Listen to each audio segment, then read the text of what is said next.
Ada satu kondisi yang jarang banget dibahas dengan jujur. Karena nggak keren dan nggak enak buat diakuin dengan jujur. Kondisi ketika seseorang kelihatannya udah menang secara finansial. Uang aman, hidup rapi, karir jalan, pencapaian kelihatan. Tapi tiap bangun pagi, yang dia rasain bukan rasa syukur, melainkan rasa kosong. Bukan sedih yang dramatis, bukan juga depresi yang jelas bentuknya. Tapi rasa hampa yang tenang, sunyi, dan susah buat dijelasin. Kayak hidup itu jalan terus aja, tapi batin kita nggak ikut hadir di dalamnya. Dan yang makin ironis, makin sukses seseorang kelihatannya di mata orang lain, makin susah buat dia jujur sama dirinya sendiri. Karena di dunia yang memuja pencapaian, mengaku kosong rasanya kayak mengkhianati semua yang udah dicapai. Kita diajarin buat cerita soal naik gaji, naik karir, naik jabatan, bukan soal kehilangan arah hidup. Kita dipuji karena kuat, tapi hampir nggak pernah diajarin gimana caranya ngerasa utuh dalam hidup.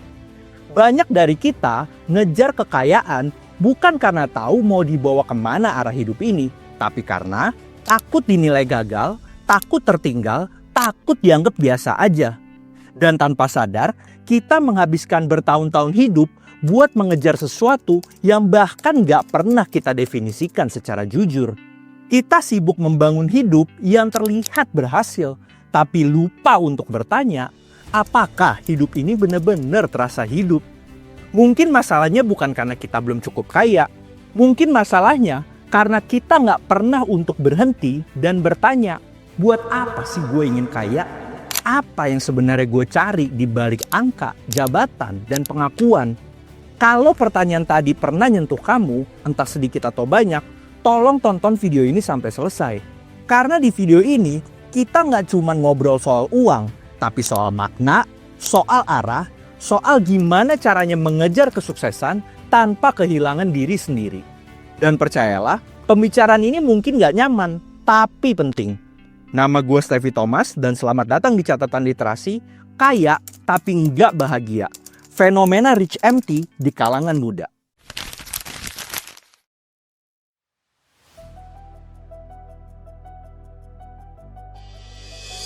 Kalau kita mau jujur, hidup anak muda hari ini bukan cuma capek fisik, tapi capek eksistensial. Kita hidup di mana era sukses itu punya tenggat waktu atau deadline. Ada tekanan halus tapi konstan. Sebelum umur 30 harus udah jadi sesuatu. Entah itu karir mapan, gaji stabil, punya rumah, aset jalan, atau minimal kelihatan berhasil di mata orang lain. Dan tekanan ini jarang datang dalam bentuk paksaan langsung. Dia datang lewat timeline, lewat story, dan lewat pencapaian orang lain yang terus lewat di depan layar kita. Tanpa sadar, standar hidup kita jadi menyempit. Ukuran berhasil direduksi jadi angka dan simbol. Gaji, jabatan, followers, properti, pencapaian, dan seterusnya. Kita jarang untuk ditanya, kamu bahagia atau enggak? Yang ditanya selalu, sekarang kamu kerja di mana? Gajinya berapa? Udah punya rumah atau belum? Dan lama-lama, kita jadi ikut percaya bahwa nilai diri kita ditentukan oleh jawaban atas pertanyaan-pertanyaan tadi. Masalahnya, hidup bukan cuma soal memenuhi ekspektasi, tapi sistem sosial hari ini bikin banyak dari kita hidup secara reaktif. Kita mengejar sesuatu bukan karena benar-benar menginginkannya, tapi karena takut tertinggal, takut dianggap gagal, dan takut dianggap biasa aja. Akhirnya, banyak anak muda tumbuh jadi versi aman dari dirinya. Emang sih stabil secara sosial, tapi asing dengan batinnya sendiri. Di titik tertentu, muncul kelelahan yang aneh. Bukan karena hidup yang terlalu berat, tapi karena hidup jadi terasa kayak nggak nyambung. Kita sibuk, tapi kosong. Produktif, tapi hampa. Dan ini bukan masalah individu yang malas atau kurang bersyukur. Ini fenomena kolektif.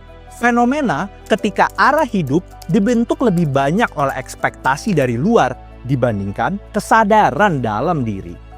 Itulah kenapa penting untuk kita bahas ini, bukan untuk menyalahkan ambisi, apalagi uang, tapi untuk membongkar satu pertanyaan mendasar yang jarang kita obrolin secara jujur. Apakah semua yang kita kejar ini benar-benar membawa kita ke kehidupan yang bermakna? atau cuman ke kehidupan yang terlihat berhasil.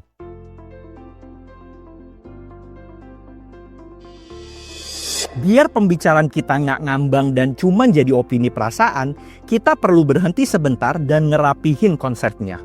Pertama, kita bedain dua hal penting yang sering disamain, financial success dan life fulfillment. Financial success itu sederhana, kemampuan memenuhi kebutuhan materi, punya stabilitas ekonomi, dan kebebasan finansial. Punya uang, aman secara ekonomi, nggak stres mikirin tagihan. Itu penting, bahkan sangat penting. Tapi, dia cuma menjawab satu jenis kebutuhan manusia. Life fulfillment itu beda cerita. Ini soal rasa makna, arah hidup, dan keterhubungan kita dengan nilai pribadi. Dalam psikologi, ini dekat dengan konsep meaning in life. Perasaan bahwa hidup kita punya tujuan dan kontribusi, bukan cuma soal berjalan dari satu target ke target yang lainnya. Jadi, kalau financial success itu soal punya, life fulfillment itu soal menjadi. Dan dua hal ini gak selalu otomatis datang bersamaan. Banyak riset psikologi dan ekonomi perilaku menunjukkan satu pola yang konsisten. Uang memang meningkatkan well-being sampai titik tertentu, terutama saat kebutuhan dasar udah terpenuhi. Tapi setelah itu dampaknya melandai. Artinya, tambahan uang berikutnya nggak otomatis bikin hidup kita terasa lebih bermakna. Masalah manusia nggak hilang, dia cuma berganti bentuk. Dari gimana caranya bayar hidup ini, menjadi hidup gue sebenarnya mau dibawa ke arah mana ya? Ini juga sejalan dengan konsep hedonic adaptation.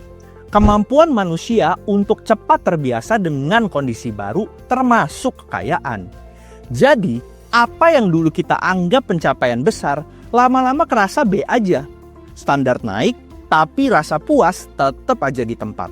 Makanya, banyak orang kelihatan sukses, tapi batinnya kosong.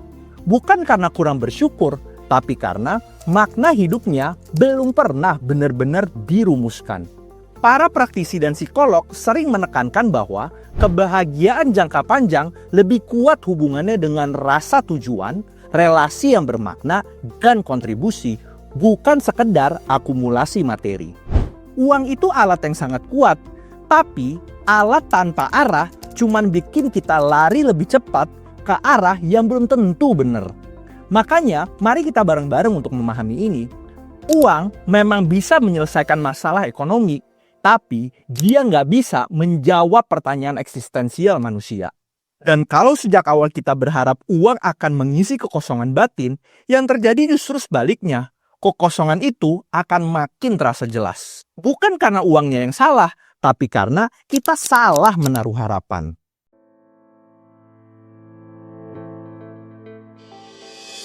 Masalah sebenarnya bukan di uang, bukan juga di ambisi. Masalahnya ada di kenapa kita mengejar semua itu. Banyak anak muda hari ini berjuang mati-matian buat sukses. Tapi kalau ditanya pelan-pelan dan jujur ke diri sendiri, tujuannya sering kabur. Kita ngejar kekayaan bukan karena tahu hidup ini mau dibawa kemana, tapi karena takut dinilai gagal, takut tertinggal, dan takut dianggap nggak jadi apa-apa. Akhirnya, tujuan hidup kita pelan-pelan dipinjem dari sosial media, dari lingkungan, dan dari standar hidup milik orang lain. Ini yang jarang kita sadari. Ketika tujuan hidup kita bukan lahir dari kesadaran diri, tapi dari tekanan sosial, maka apapun hasilnya nanti akan terasa rapuh. Karena kita sedang membangun hidup di atas validasi, bukan makna. Dan di titik ini, pernyataan yang mungkin kita harus akui secara jujur, banyak orang sebenarnya nggak pengen kaya. Mereka cuma pengen diakui, dianggap berhasil, dan dianggap layak. Dan ini dampaknya juga nggak main-main ke depan. Pertama, banyak orang yang mengalami burnout bukan karena kerjanya yang terlalu berat, tapi karena hidupnya yang kehilangan alasan. Bangun pagi capek, padahal secara objektif hidupnya baik-baik aja. Kedua, karir jalan, penghasilan aman, tapi ada rasa asing sama diri sendiri. Ketiga, krisis identitas muncul pelan-pelan. Kita mulai nanya, ini hidup gua atau hidup yang gue jalani demi orang lain? Keempat, kita sibuk, produktif, kelihatan maju, tapi di dalam terasa kosong. Dan yang kelima yang paling bahaya, kondisi ini sering dinormalisasi. Dibilang kurang bersyukur lah, dibilang kurang kuat lah. Padahal yang bermasalah bukan mentalnya, tapi arah hidupnya. Kalau ini terus dibiarkan, resikonya jelas. Pertama, kita bisa menghabiskan puluhan tahun mengejar sesuatu yang bahkan nggak pernah kita inginkan secara sadar. Kedua, kita bisa sukses secara sosial, tapi gagal hadir secara personal. Dan pada akhirnya yang ketiga, kita bukan cuma kehilangan kebahagiaan, tapi juga kita kehilangan diri sendiri. Jadi, penting buat kita menjawab beberapa pertanyaan mendasar yang jarang kita berani untuk hadapi. Pertama, apa bedanya sukses dan bermakna? Kedua, apakah salah mengejar kekayaan? Dan yang ketiga, gimana caranya tetap mengejar uang, tetap ambisius, tapi enggak kehilangan arah dan identitas diri. Karena sebelum kita memperbaiki strategi hidup ini, kita perlu memastikan satu hal dulu. Apakah kita sedang berlari ke arah dan tujuan yang benar?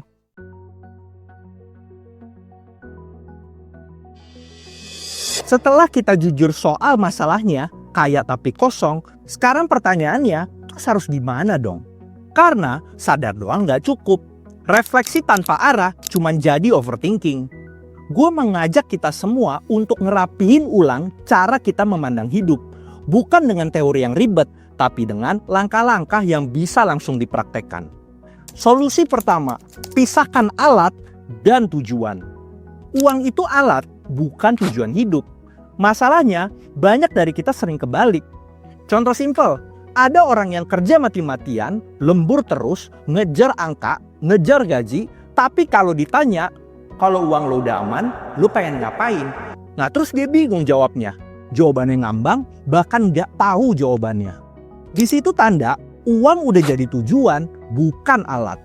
Nah sekarang, latihan konkretnya tapi jujur, bayangin kebutuhan finansial lo udah aman, tanpa mikirin cicilan atau gaji. Terus lo tanya ke diri lo sendiri, besok pagi gue pengen bangun untuk ngapain ya? Apapun jawabannya, entah belajar, berkarya, membantu orang lain, kontribusi, atau membangun sesuatu, itu petunjuk arah dan nilai hidup lo. Solusi kedua, bangun personal definition of success. Bukan versi orang tua, bukan versi influencer, tapi versi diri lo sendiri.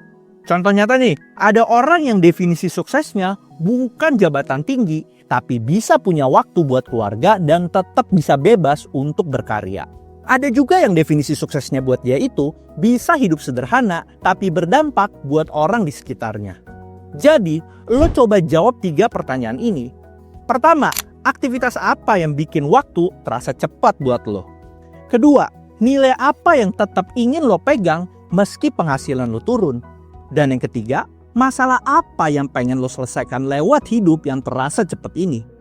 Dari sini, lo bisa mulai punya kompas lo sendiri, bukan nebeng kompas milik orang lain. Solusi ketiga, redefinisi ambisi. Ambisi itu bukan musuh, yang capek itu ambisi yang salah arah. Contohnya, lo ngejar jabatan cuman biar dianggap sukses, itu bisa bikin batin lo kosong. Tapi ngejar posisi supaya lo bisa bikin perubahan atau karya yang lo percaya dan berdampak, itu beda rasanya. Ambisi tanpa makna itu melelahkan. Ambisi dengan makna justru bisa ngasih kita energi. Jadi sebelum lo ngejar target yang besar, lo coba tanya dulu ke diri lo. Ini buat validasi atau buat kontribusi? Solusi keempat, ubah pertanyaan hidup. Berhenti untuk lo bertanya, gimana ya caranya buat jadi cepat kaya? Dan mulailah untuk bertanya, hidup seperti apa yang layak untuk gua perjuangkan? Karena pertanyaan menentukan arah. Uang tetap penting, tapi dia ngikut arah hidup, bukan sebaliknya. Jadi kesimpulannya, tujuan hidup yang jelas gak selalu bikin hidup lo akan selalu mudah, tapi bikin capeknya terasa masuk akal. Ketika lo tahu kenapa lo harus berjuang, uang berhenti jadi tujuan dan mulai menjadi alat. Dan mungkin disitulah hidup mulai terasa utuh lagi. Bukan karena lo punya segalanya, tapi karena lo tahu lo sedang berjalan ke arah dan tujuan yang benar.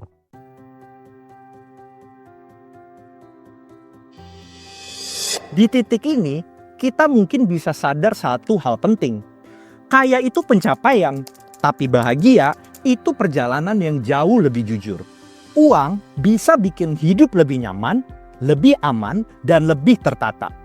Tapi rasa utuh sebagai manusia itu datang dari arah, bukan dari angka. Dan mungkin krisis terbesar generasi kita hari ini bukan cuma soal ekonomi atau lapangan kerja, tapi soal kehilangan kompas hidup. Kita tahu caranya berlari, tapi lupa kemana arahnya. Filsafat klasik pernah bilang, manusia yang baik itu bukan cuma yang punya banyak, tapi yang hidupnya selaras dengan tujuannya. Aristoteles menyebutnya ini sebagai eudaimonia. Hidup yang dijalani dengan kebajikan dan makna, bukan sekedar kenikmatan sesaat. Di sisi lain, filsafat modern seperti Viktor Frankl pernah bilang, manusia bisa bertahan dalam kondisi paling sulit sekalipun selama dia tahu untuk apa dia hidup. Masalahnya, hari ini banyak dari kita hidup dalam kondisi cukup, tapi kehilangan untuk apanya kita hidup. Filsafat timur juga pelan-pelan menampar kita. Lao Tzu bilang, hidup yang terlalu dipaksa justru bisa menjauh dari keseimbangan. Sementara ajaran Buddha mengingatkan kita, penderitaan seringkali lahir bukan karena kita kurang memiliki, tapi karena kita terlalu melekat. Melekat pada status, melekat pada pencapaian, validasi, dan pengakuan. Kita ingin hidup kita terasa penuh, tapi kita menaruh makna di tempat yang rapuh.